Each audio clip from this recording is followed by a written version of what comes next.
Hello and very warm welcome at Amish Shackle 5858. I am Amish Shackle.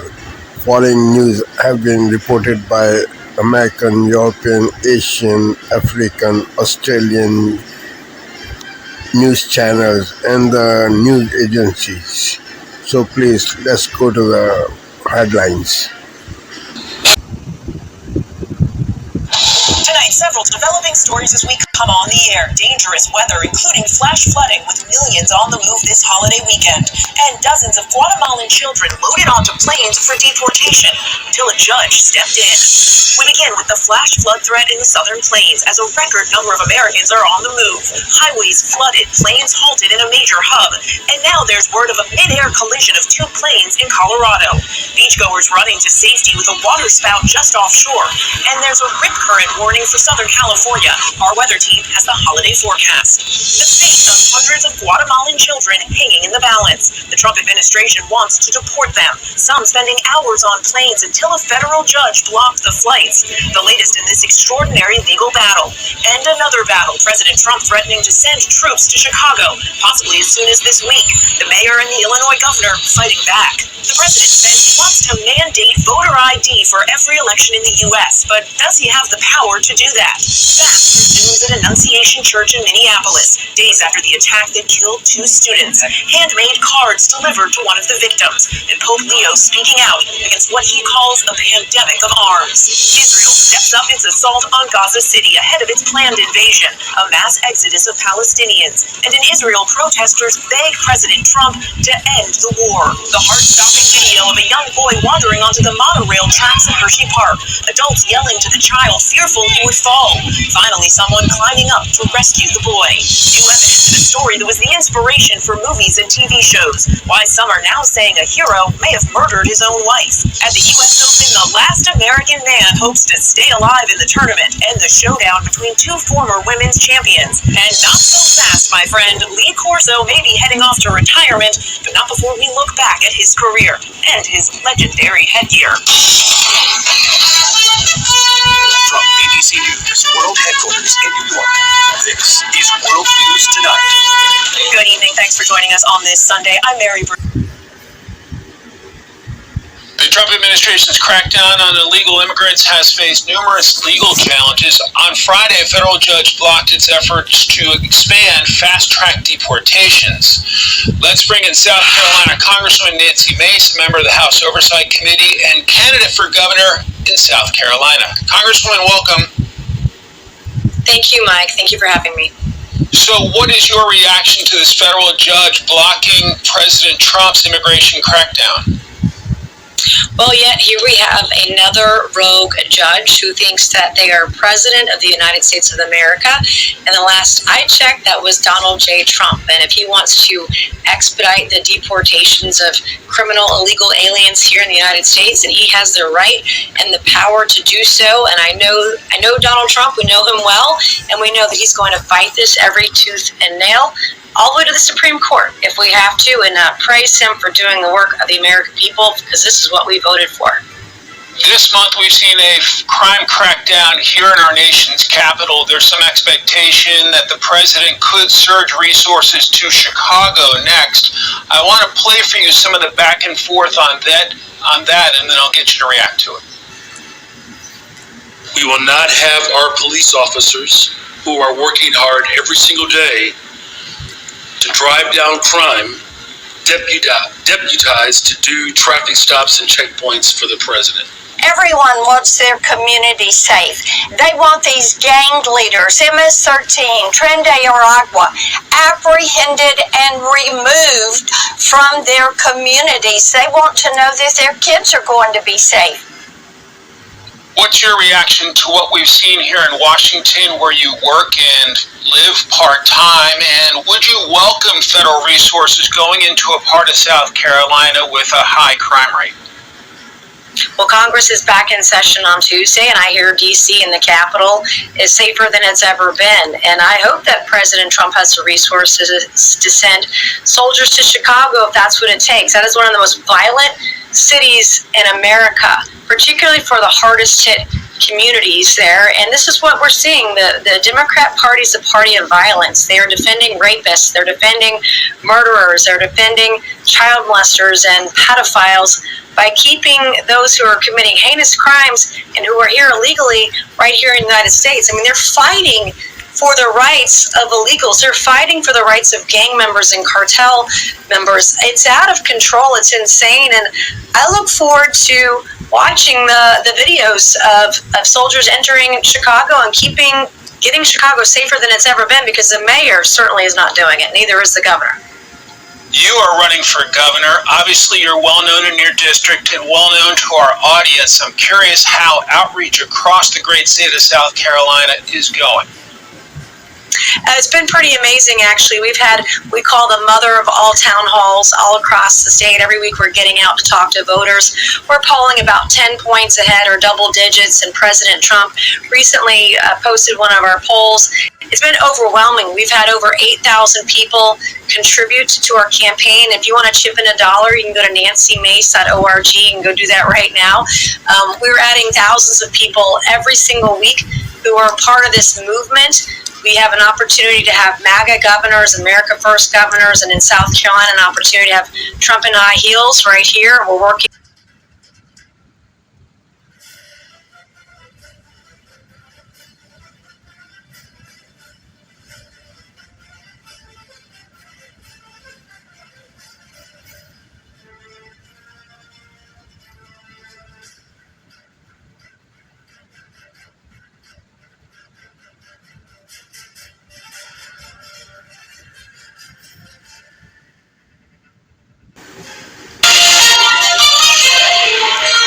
Sunday night, wildfires spread in Canada's north. Another community forced to evacuate in the Northwest Territories. It's been so hot and so dry here that this is just what we experience now. The precarious situation as residents flee to safety. A challenge to the West. The summit of leaders from China, Russia, India, and beyond looking to reshape global security.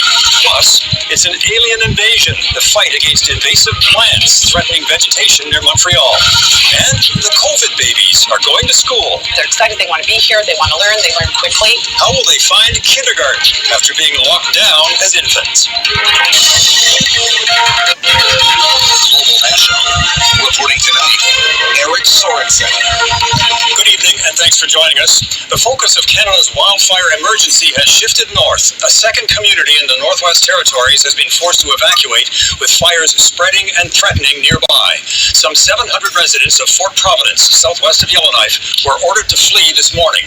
That order issued after significant overnight growth of a wildfire, which is now just 2 kilometers away from the community. Images from the European Space Agency satellite also show the vast fire and how thick the smoke has become as of yesterday. Evacuees are now making their way to Hay River, where the territory's premier is as well. I was just down at the evacuation center, and the first busload came in, so a number of people came off, with all of their belongings, and there's a level of stress, of course. You don't know the state of your community, you don't know if your home's going to be there when you get back. I think I was a little surprised how much it moved overnight, given the conditions, but it's been so hot and so dry here that this is just what we experience now. Fire is behaving in ways that it hasn't behaved before. Further north, some 600 people from the community of Wati are still out of their homes. They were forced to leave on Friday. That fire has grown to 29,000 hectares. Strong winds are also forecast to affect both fires in the coming hours. Global News meteorologist Yvonne Schall joins us now with more on what to expect. Yvonne?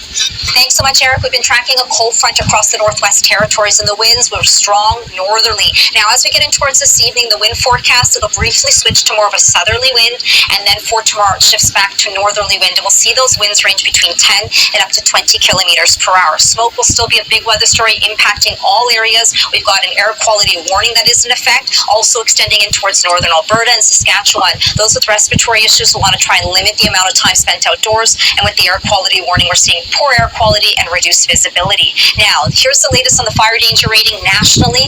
For today, we're sitting at extreme for the Northwest Territories, and tomorrow will be ranging between very high to extreme. so not much of an improvement just yet. And we're also still tracking the heat throughout much of the western half of the country. For Saskatchewan and Regina, highs will be pushing closer to 30 degrees. Different weather story across the east, though, for our Labor Day tomorrow. Toronto, sunny skies, 23 degrees. In Ottawa, with highs up to 25. Eric? Yvonne Shell, thank you. The year isn't over yet, but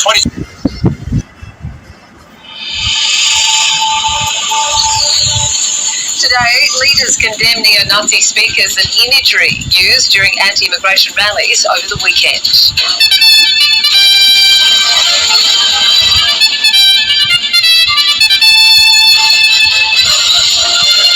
A West Australian police officer stood down after being heard laughing about the suicide of an Aboriginal prisoner. A man is arrested after a car crashes through the gates of the Russin consulate in Sydney. And the government warned its social media ban for under-16s will face inevitable problems 100 days before it begins.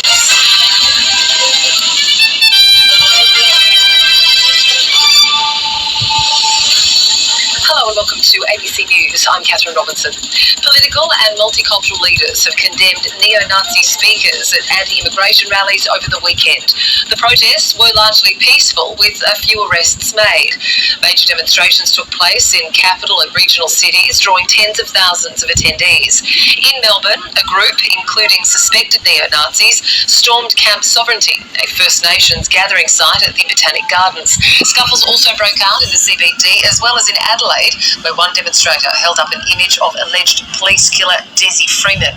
New South Wales Premier Chris Minns has condemned yesterday's rally in Sydney, in which neo-Nazis were guest speakers.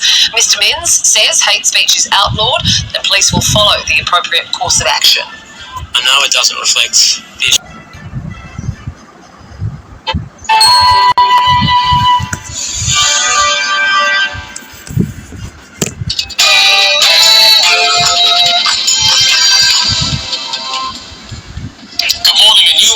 New season and a new school year as Parliament prepares to resume. With the government choosing to start the year off with a new pledge to crack down on Britain's broken borders. But after a summer of protests and uproar over asylum hotels, has the government's delayed response proven that its priorities are elsewhere? Party conference season begins with a bang. Some of Reform UK's biggest names look ahead to their event in Birmingham later this week. Well, the new school term begins, but after the Education Secretary admitted working-class pupils have been resolutely failed, is the government failing a generation of blue-collar pupils? We'll debate that at 7:20. A shocking revelation about Queen Camilla as a new book claims the royal fought off a sexual assault as a teenager. We'll be getting the details in full this morning. That you get wound up by pavement taking, or even pavement parking. Actually, if you just wind you up and you can speak this morning, turns out you're not alone. Just 4 in 5 people admit they hate the practice. Is it time for an all-out ban? James Bulger's killer John Venables could be freed from prison within months after being granted a new parole bid. Don't make unnecessary journeys. Don't take risks on treacherous roads. And don't swim in the sea. And watch out for the storm. The new list of storm names sees some unexpected entries, including Vubo and Taig. We'll bring the list very shortly. And in sport this morning, a brilliant 35-yard Dominic Szoboszlai free kick sees Liverpool beat Arsenal at Anfield. Some, eyebrow-raising results. That's how my eyebrows were all yesterday in the Premier League yesterday. And lots of deals to be done as the transfer window shuts this evening at 7 o'clock. Good morning. It's the first day of autumn today and the weather certainly feels like it's out there. Actually, for some of us, it's a very wet start for Monday morning. Find out where with me a little later. It's got 6 o'clock. I'm Stephen Dixon, I think. I'm Ellie Costello. This is GB News Breakfast.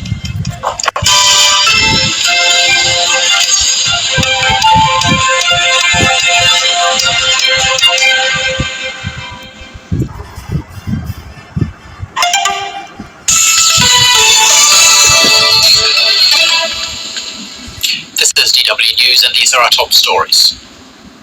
Hundreds of people are feared dead in an earthquake in Afghanistan. Officials say the 6.0 magnitude earthquake struck the mountainous Jalalabad region near the border with Pakistan shortly before midnight local time. China's President Xi Jinping has delivered a keynote speech at the Shanghai Cooperation Organization Summit in the city of Tianjin. The summit is being attended by more than 20 world leaders. Xi presented a long-term economic and security strategy for the region, pledging to bolster cooperation with the countries in attendance. An international flotilla has set off from the Spanish city of Barcelona with humanitarian aid bound for Gaza. The convoy will be joined by more ships from ports in Italy and Tunisia in the coming days. Hundreds of activists on more than 70 vessels aim to converge off Gaza to deliver supplies and declare the opening of an aid corridor. This is DW News from Berlin. You'll find more on our website, dw.com.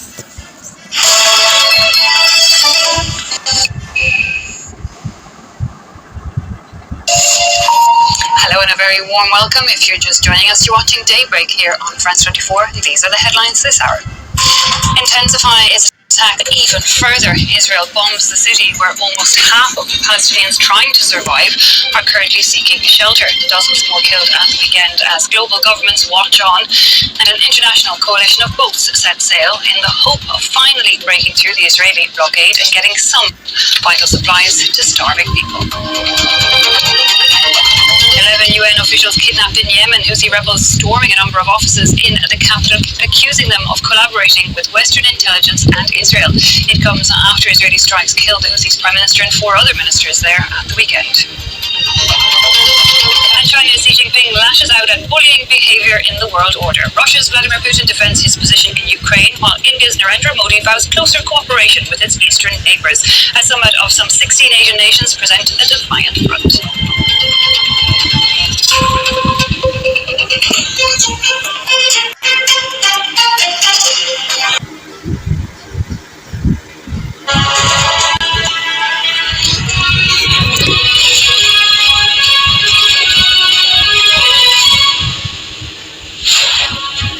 Good morning, everyone. It's 6 o'clock.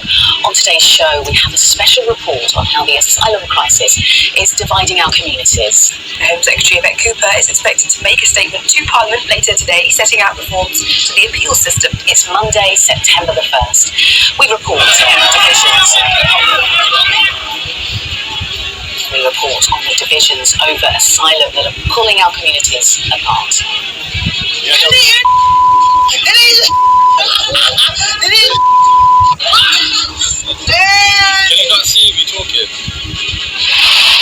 Some breaking news this morning. Hundreds of people are feared dead in an earthquake in Afghanistan. Plus, an image of a new world order. China, India and Russia promise to be partners, not rivals. In sport, champions Liverpool score an early contender for goal of the season to beat rivals Arsenal. And then Liverpool is set to sign Alexander Isak from Newcastle for a British record fee.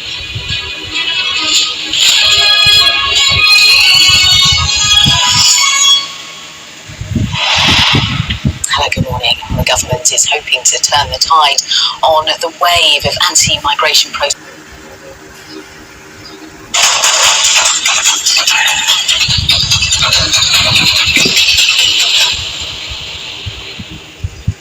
This is Asia Now. Hello and good afternoon. It is 12 p.m. in Singapore and Hong Kong, 9:30 a.m. in New Delhi, 11 o'clock in Jakarta. I'm Yasmin Yonkers at this hour. Chinese President Xi Jinping called for closer cooperation among allies amid what he described as a fluid and chaotic world. More than 20 world leaders are at the Shanghai Cooperation Organization in Tianjin. Indonesian students and civil society groups call off protests as President Prabowo Subianto seeks calm after a week of chaos. The government's also revoking allowances and suspending overseas work trips for lawmakers. And the Philippines prepares to implement a new law to make internet access in the country more affordable and reliable.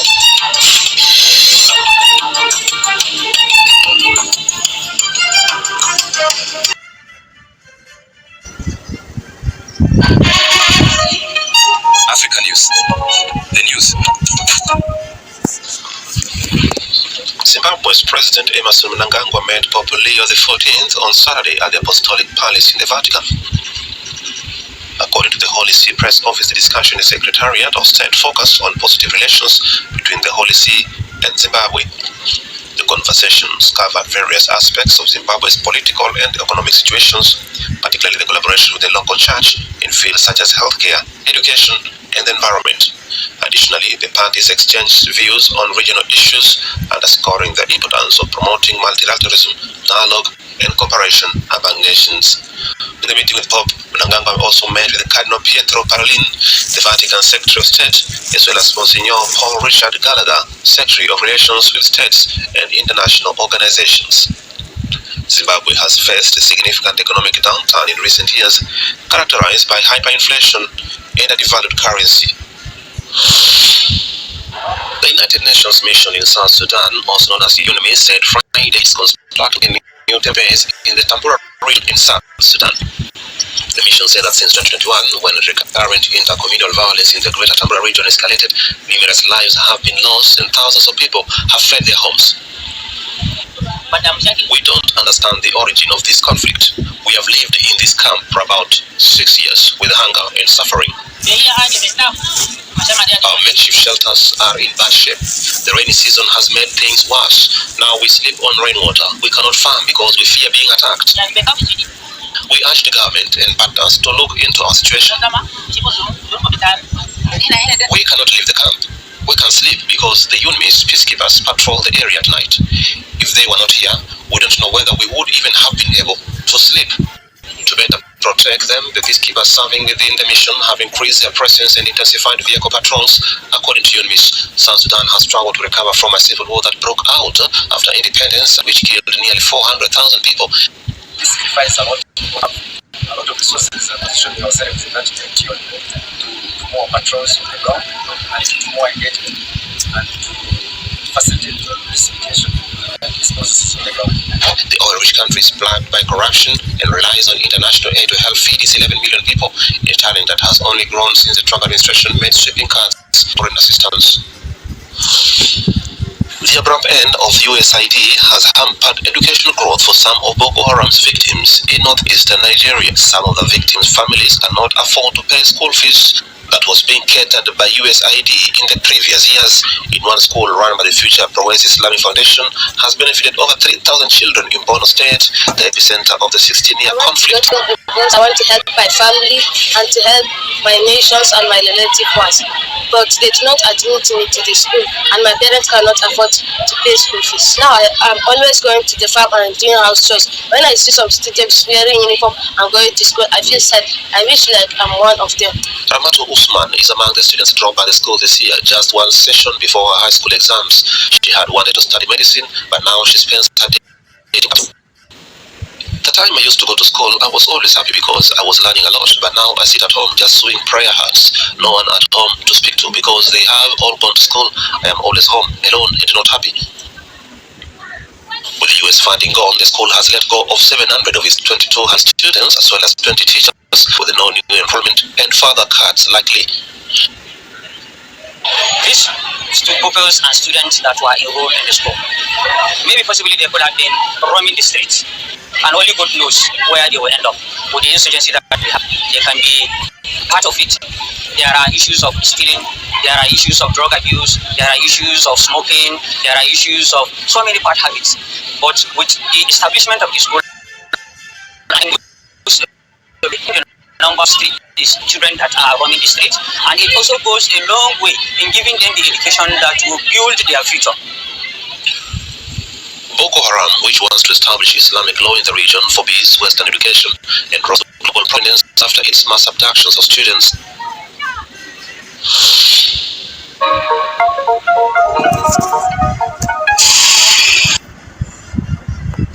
Tonight, dangerous conditions on the last big weekend of summer with messy travel for millions ahead. Lifeguards rushing into action, rescuing hundreds from life-threatening rip currents. Other beaches closed from contamination. In Colorado, heavy downpours and the storm clouds looming over Texas. Look at that, under a flood watch. We're tracking it all. Breaking tonight, some Guatemalan children the president's trying to deport seen deplaning after dramatic holiday weekend legal maneuvers. The latest from a federal judge, plus a new warning for Chicago ahead of what sources say will be an immigration crackdown there this week. happening right now. Police investigating after they say a man was found dead in a pool of blood at Burning Man. Just in tonight, what we know about the car crash that seriously hurt former New York City Mayor Rudy Giuliani. Overseas, Israel launching deadly strikes in the push to seize Gaza City, and new reporting on what the White House could do once the war is over. The Chinese president with a rare show of force alongside other world leaders, including Vladimir Putin and Kim Jong-un this week. We'll take you there. Look at that, a child walking on top of the monorail tracks at Hershey Park. We'll show you what happened after somebody jumped up to try to help. There's good news tonight about a small act of kindness that paid off in a huge way. This is NBC Nightly News with Hallie Jensen.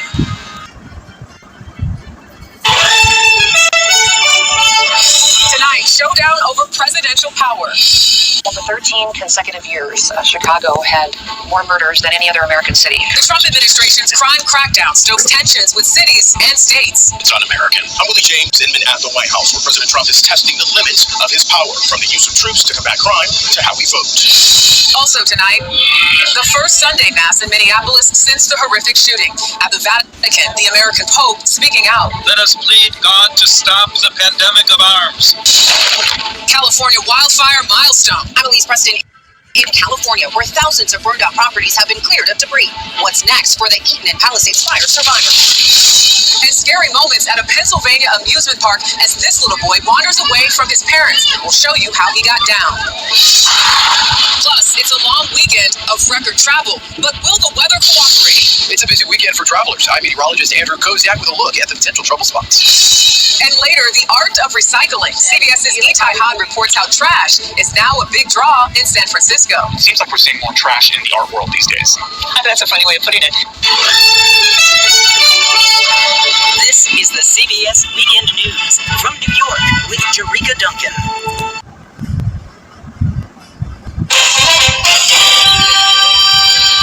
Tonight on PBS News Weekend, turmoil at the CDC after the director is abruptly fired as Health Secretary Robert F. Kennedy Jr. eyes sweeping vaccine policy changes. Then how AI chatbots may be triggering distorted thoughts in users and harming their mental health. And nearly a year after Hurricane Helene, we meet volunteers from around the world still at work restoring the famed Appalachian Trail. The overriding thing I think they lead with is the feeling that they're part of something that's bigger than them. And they know they're connected to other people who care about the same things. And that might be the highest value. Thank you for watching Amish Shakil 5858. I am Amish Shakil. I hope you will visit again. Have a good life. Bye-bye.